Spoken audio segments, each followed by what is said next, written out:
voudrais vous parler de la loi du talion aujourd'hui, en quelques mots. Pourquoi?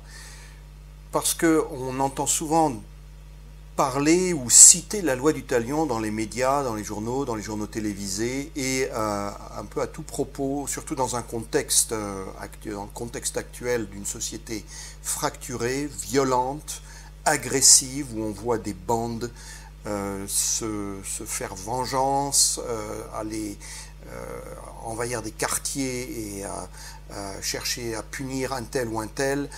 Je ne rentre pas dans les détails, vous voyez très bien ce dont je veux parler, mais j'ai constaté une chose, c'est que les médias, pour qualifier ces actions, ce brigandage, tout ce qui se passe, parlent de la loi du talion. Ils veulent simplement imposer la loi du talion. Et je voudrais vous montrer aujourd'hui que ça n'a absolument rien à voir avec la loi du talion dans l'Ancien Testament, pour deux raisons très simples. Mais avant d'exposer ces raisons, je voudrais vous lire un des passages dans l'Ancien Testament qui nous expose la loi du talion au livre du Lévitique et au chapitre 24. On trouve également en Exode 21 et dans le livre du Deutéronome des passages qui ont trait à la loi du talion. Mais voilà ce qu'on lit au chapitre 24 du livre du Lévitique à partir du verset 19. En fait, je vais lire à partir du verset 17, ça sera plus complet. « Celui qui frappera mortellement un être humain sera puni de mort. » Notez, il s'agit d'un homicide, pas nécessairement même d'un meurtre avec préméditation, il s'agit d'un homicide. Celui qui frappera mortellement un animal le remplacera, vie pour vie. Si quelqu'un inflige une mutilation à son compatriote, il lui sera fait comme il a fait, fracture pour fracture, œil pour œil, dent pour dent. Il lui sera infligé la même mutilation qu'il a infligée à l'autre homme. Puis les prescriptions continuent.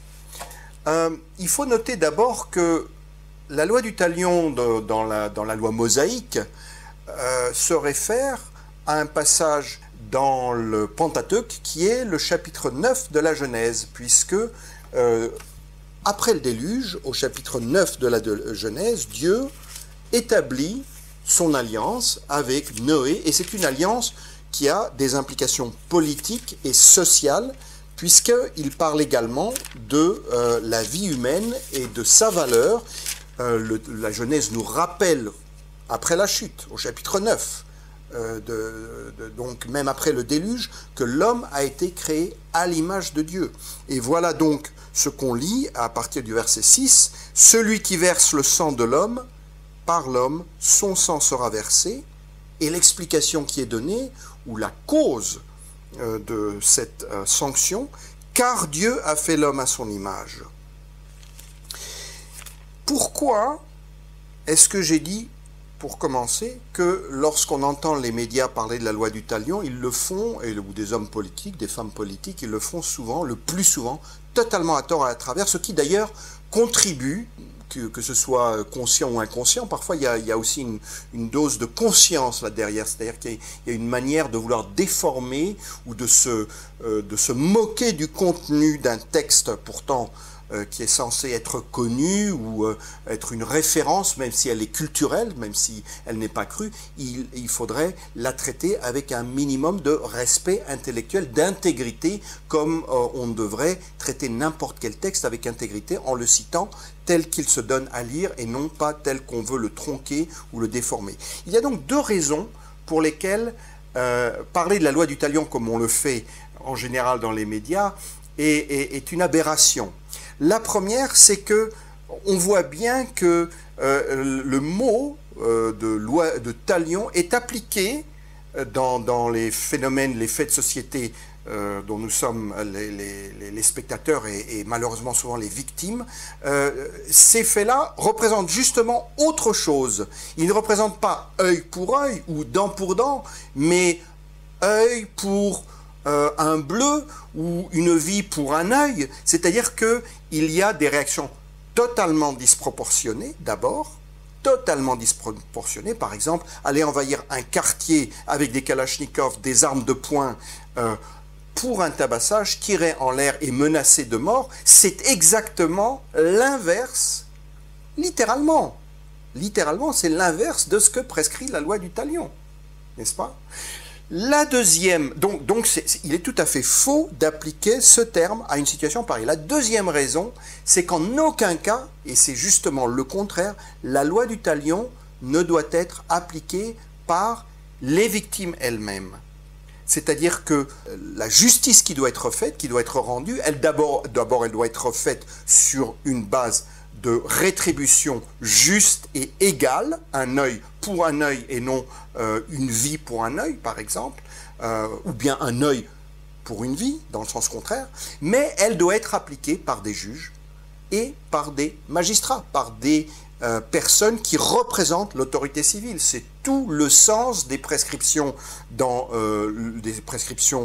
juridiques dans le Pentateuque et en particulier dans le Lévitique, c'est qu'elles sont appliquées par des autorités et non par les individus qui se font justice eux-mêmes. Donc, sur ces deux bases-là, vous voyez, on voit clairement que de parler de loi du talion tel que on le fait à propos de gens qui cherchent à se venger ou à opérer des crimes en bande organisée n'a rien à voir avec ce que prescrit l'Ancien Testament. Et je parle bien de ce qui est prescrit dans l'Ancien Testament.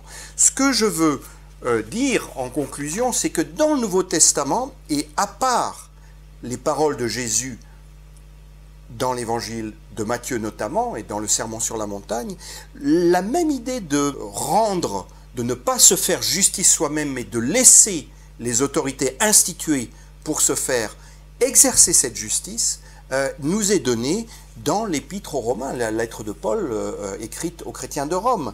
Ainsi, à la fin du chapitre 12, une des recommandations des prescriptions que donne Paul, et c'est tout à fait dans le sens de l'Ancien Testament, il dit, à partir du verset 18, « S'il est possible, autant que cela dépend de vous, soyez en paix avec tous les hommes. » C'est-à-dire qu'il y a là exactement un miroir de l'enseignement de Jésus dans le Sermon sur la montagne.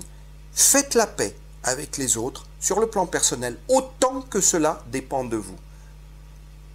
Il dit ensuite, au verset 19, cette parole, qui pourrait être plus claire, « Ne vous vengez pas vous-même, bien-aimés, mais laissez agir la colère, car il est écrit, à moi la vengeance, c'est moi qui rétribuerai, dit le Seigneur. » Et qu'est-ce qu'il veut dire par là, c'est moi qui rétribuerai? Le bras vengeur, le bras qui exerce la justice, le bras du Seigneur, ce sont les autorités qui ont été instituées pour ce faire. Et c'est exactement ce qu'il va développer au chapitre 13 de cette lettre. Que toute personne soit soumise aux autorités supérieures, car il n'y a pas d'autorité qui ne vienne de Dieu, et les autorités qui existent ont été instituées par Dieu. C'est pourquoi celui qui s'oppose à l'autorité résiste à l'ordre de Dieu, et ceux qui résistent attireront une condamnation sur eux-mêmes. Les gouvernants ne sont pas à craindre quand on fait le bien, mais quand on fait le mal. Veux-tu ne pas craindre l'autorité? Fais le bien, et tu auras son approbation, car elle est au service de Dieu pour ton bien. Alors, il y aurait énormément à dire là-dessus. Qu'est-ce que le bien et qui va enseigner et qui va donner la norme du bien de manière à ce que les autorités publiques, le magistrat, les gouvernements exercent une justice qui soit véritablement juste, qui ne soit pas simplement légale, mais qui soit légitime ou qui favorise la légitimité, l'équité. Ça, c'est un autre débat. Mais ce qui est clair, c'est que le bras vengeur de Dieu, pour Paul, dans l'optique et dans la suite de ce qu'on a lu au Lévitique ou ce qu'on pourrait lire dans le Deutéronome ou dans l'Exode, ce sont les autorités qui ont été instituées par Dieu pour cette tâche.